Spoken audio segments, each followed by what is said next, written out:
تمضي بنا الأعمار ومصيرنا القبور، الحفرة من نار أم روضة من نور. رباه يا رباه، رباه يا رباه. دیکھیے کل سیکھا تھا ہم نے معجزہ اور جادو میں فرق، اس کے متعلق کافی لمبی چوڑی بحث ہوئی۔ آج کا مسئلہ ہے کرامت۔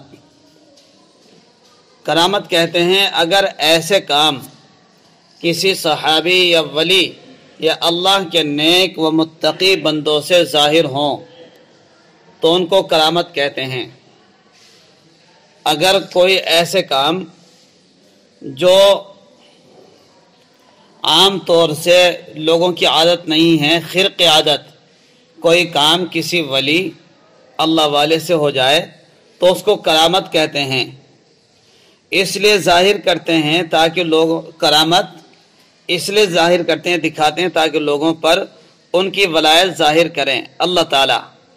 لیکن ولی ہونے کے لیے کرامت کا ظاہر ہونا ضروری نہیں۔ جیسے تھوڑا کھانا کافی سارے لوگوں کے لیے کافی ہو جائے، لمبا سفر کم مدت میں پورا کر لینا، یہ ساری ایک کرامت کہلاتی ہے۔ اور کرامت اللہ تبارک و تعالی اپنے مقبول و متقی بندوں کے ذریعے سے دکھاتے ہیں۔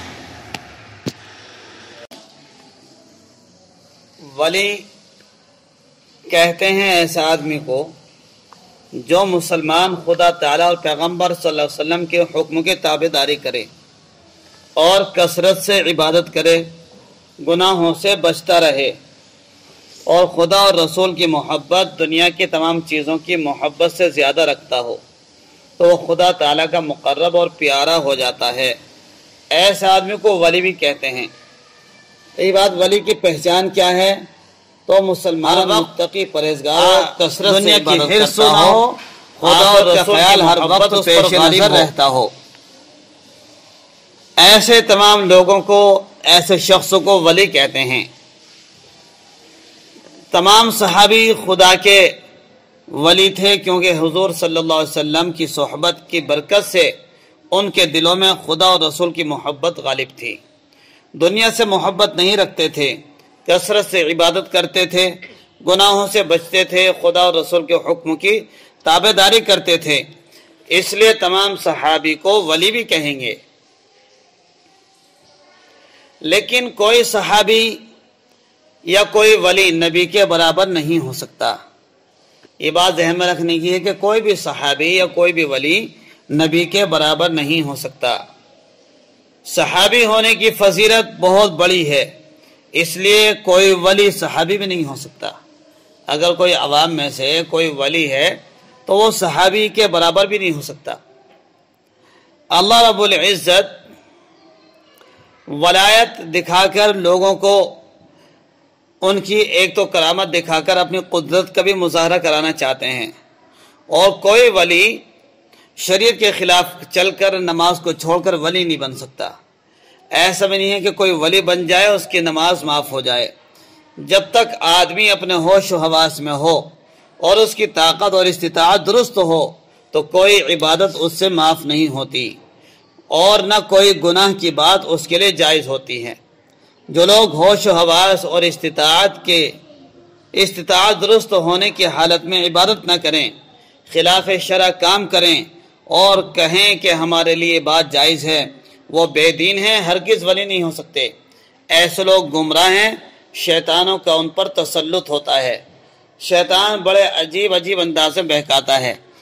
ایک بالکل نہ ان پڑھ ولی بن گیا، بہت نیک عبادت گزار تھا، رات دن عبادت میں گزارتا تھا، شیطان نے آ کر آواز دی کہ میں تیرا خدا بول رہا ہوں، اس کے اوپر ایک بادل کا سا سایہ کرا کہ میں تیرا خدا بول رہا ہوں اور آج سے تیری نمازیں معاف ہو گئیں۔ وہ نماز ہی نہیں پڑھتا تھا۔ لوگ کہتے ہیں کہ میں نماز کیوں نہیں پڑھتا؟ کہا کہ اللہ نے میری نماز معاف کر دی، مجھے ولایت کا مقام دے دیا اور خدا نے مجھے آ کر بتلایا ہے۔ جبکہ نماز کے قرآن کے اندر تو ہے کہ نماز معافی نہیں ہونے کی جب تک تو ہوش و حواس ہے۔ تو شیطان ایسے پروپیگنڈے بھی اپناتا ہے، اختیار کرتا ہے۔ تو اس لیے یہ بات ذہن میں رکھنی چاہیے۔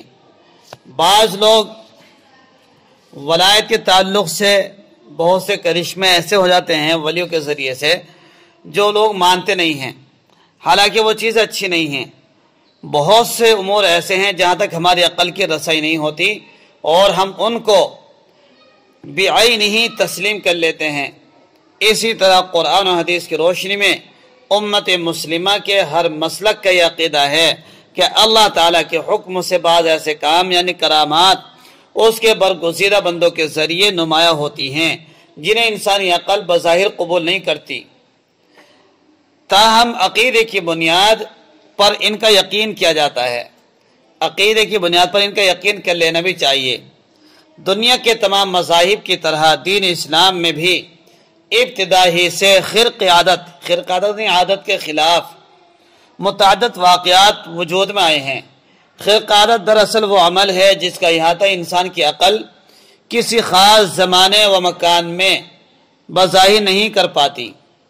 اسی عمل کو دین اصطلاح میں معجزے کرامت سے تعبیر کیا جاتا ہے۔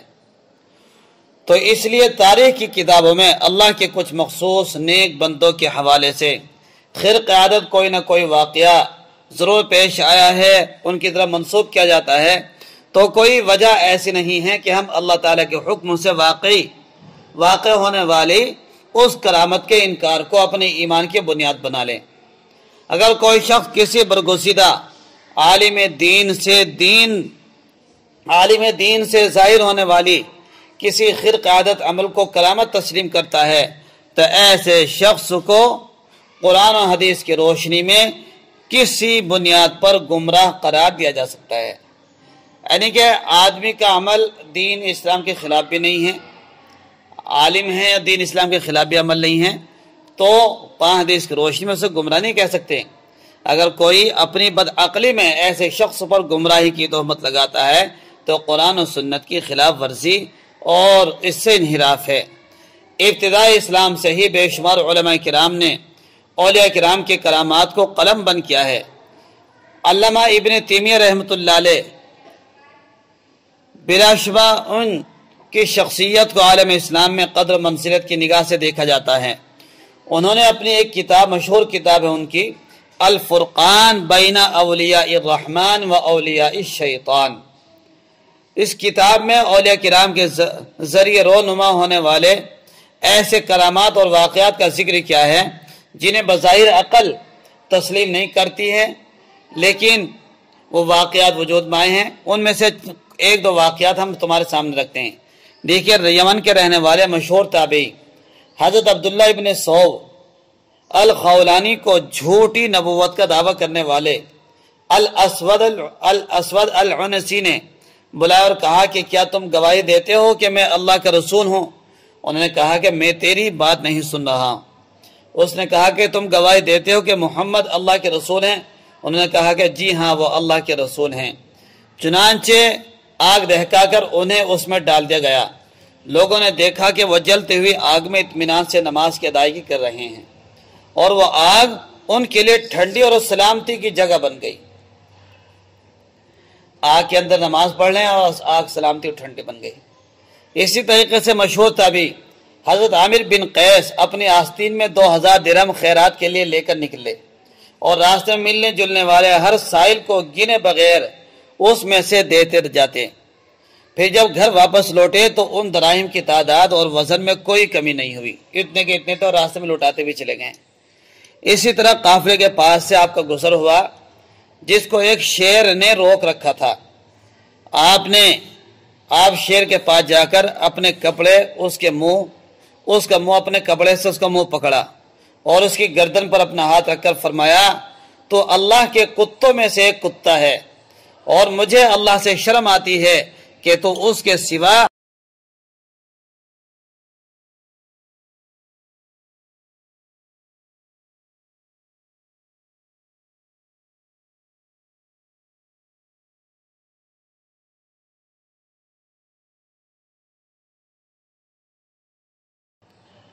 کسی اور چیز سے ڈرے۔ اور یوں قافلہ گزر گیا۔ انہوں نے اللہ سے دعا کی کہ ان کے لیے سردی میں وضو کرنا آسان ہو جائے۔ چنانچہ اس کے بعد ان کے پاس سے جو بھی پانی پیش ہوتا اس سے بھاپ نکلتی رہتی، یعنی یہ اللہ والے آدمی تھے، شیر بھی کو پکڑ لیا اور کہا کہ میں تجھ سے کیوں ڈروں، کہ جو اللہ سے ڈرتا ہے وہ کسی چیز سے نہیں ڈرتا، نہ شیر، نہ کتے سے، نہ بلی سے، نہ چوہے سے، جیسے کہ تم سب ڈرتے ہو، یہ شیر ویر تو کیا پھر رہے ہیں۔ مشہور تابعی حضرت حسن بصری رحمۃ اللہ علیہ حجاج کی نظر سے ایسا اوجل ہوئے کہ 6 مرتبہ لوگ ان کے پاس گئے اور انہیں نہ دیکھ سکے۔ ایک شخص آپ کو تکلیف دیتا تھا، آپ نے اس کے لیے بد دعا کی اور وہ فوراً مر گیا۔ مشہور تابعی حضرت اویس قرنی، ان کی جب وفات ہوئی تو ان کے کپڑے کے اندر کفن ملے، جب پہلے سے ان کے پاس نہیں تھے، اور ایک پتھریلی زمین میں ان کی قبر بھی کھدی ہوئی تیار ملی، چنانچہ اسی کفن کے ساتھ اس قبر میں دفن کر دیا گیا۔ مشہور تابعی حضرت مطرب بن عبداللہ ابن شخیر جب اپنے گھر میں داخل ہوتے تھے تو ان کے ساتھ ساتھ ان کے گھر کے برتنوں سے بھی تسبیح کی آواز آتی تھی، یعنی اللہ کی تسبیح بیان کرتے تھے۔ کہ حضرت مطرب بن عبداللہ جب اپنے گھر میں جاتے تو برتنوں سے تسبیح کی آواز آتی، اور جب کہیں راستے میں چلتے اندھیرا ہوتا تو ان کے ہاتھ میں ایک کوڑا ہوتا تھا، تو وہ کوڑا جب چلتے تو اندھیرے میں بھی اس کوڑے کے ایک سرے سے جو اوپر کا حصہ ہوتا اس میں سے روشنی نکلتی تھی، ان کی رہنمائی کرتی تھی۔ قبیلہ نخا کے ایک شخص کا گدھا راستے میں مر گیا، اس شخص کے دوسرے ساتھیوں نے کہا کہ چلو ہم تمہارا سامان اپنے درمیان تقسیم کر لیتے ہیں، یعنی تمہارا سامان اپنے کندھوں پر رکھ کر تھوڑا تھوڑا رکھ لیتے ہیں۔ ان صاحب نے کہا کہ مجھے تھوڑی مہلت دو، چنانچہ انہوں نے اچھی طرح وضو کیا، 2 رکعت نماز پڑھی اور اللہ تعالیٰ سے خوب دعا کی۔ اللہ تعالیٰ نے ان کے گدھے کو زندہ کر دیا، پھر انہوں نے اپنا ساز و سامان دوبارہ اپنے گدھے پر رکھ دیا۔ ایسے واقعات ہیں جو خرق عادت پیش آ گئے۔ مشہور تابعی حضرت عمر ابن عتبہ ایک دن نماز پڑھ رہے تھے، گرمی سخت تھی، اچانک بادل ان پر سایہ کرنے لگا۔ جب وہ جہاد میں اپنے ساتھیوں کی سواریوں کو یعنی جانوروں کو چراتے تھے تو چیر پھاڑ کرنے والے جانور بھی سواریوں کی حفاظت کرتے تھے۔ جو جانور جیسے شیر، چیتا، یا کسی جانور کو دیکھ لیں، گھوڑا کو دیکھ لیں، گدھے کے نام کسی گدھوں کو دیکھیں، خچر کو دیکھیں، اونٹ کو دیکھیں تو چیر پھاڑ کر کھا جاتے ہیں، لیکن ان کے جانوروں کی وہ حفاظت کرتے تھے، چیر پھاڑ کھانے والے جانور۔ مشہور تابعی حضرت عبد الواحد ابن زید فالج کے شکار ہو گئے، انہوں نے اللہ سے دعا کی کہ وضو کرتے وقت ان کے اعضاء درست ہو جائیں، چنانچہ جب بھی وہ وضو کرتے تھے تو ان کے اعضاء درست ہو جاتے تھے، وضو سے فراغت کے بعد پھر فالج زدہ ہو جایا کرتے تھے۔ مشہور تابعی حضرت عتبہ اللہ سے 3 چیزوں کی دعا مانگتے تھے: اچھی آواز، وافر مقدار میں آنسو، اور بغیر کچھ کیے کھانا۔ چنانچہ جب وہ تلاوت کرتے تھے تو وہ خود بھی روتے تھے اور دوسروں کو بھی رلاتے تھے، آنکھوں سے آنسو کافی دیر تک جاری رہتے، اور جب اپنے گھر جاتے تو گھر میں کھانے کی چیزیں خود بخود ہی مل جاتی تھی، اور انہیں معلوم بھی نہیں ہوتا تھا کہ یہ چیزیں کہاں سے میسر ہوئیں۔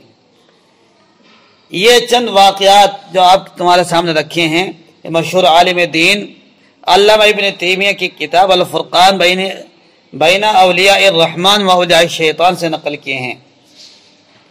یہ بات واضح کرنا بھی مناسب ہے کہ شریعت اسلامیہ کے اصول و ماخذ قرآن و حدیث کی روشنی میں اجماع امت اور قیاس ہی میں ہے۔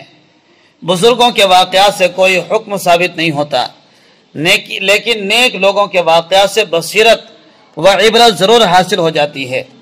یہ جو واقعات سنائے گئے ہیں اس سے کوئی مسئلہ مستنبط نہیں ہوگا، لیکن آنے والے لوگوں کے لیے، ہم جیسے نکمے اور نااہلوں کے لیے بصیرت اور عبرت کا مقام ہوں گے۔ اس سے استفادہ کرنا چاہیے، استفادے کی نظر سے اس کو سننا چاہیے، پڑھنا چاہیے۔ بزرگوں کی کرامت اور ان کے واقعات جو تحریر کیے گئے ہیں، اس طرح کی کتابیں لے کر ان کتابوں کا مطالعہ کرنا چاہیے۔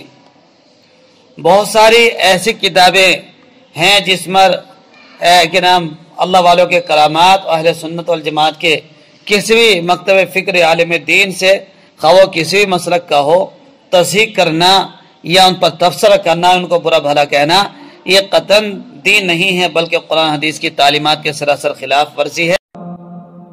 لا تحزن ان اللہ معنا، لا تحزن ان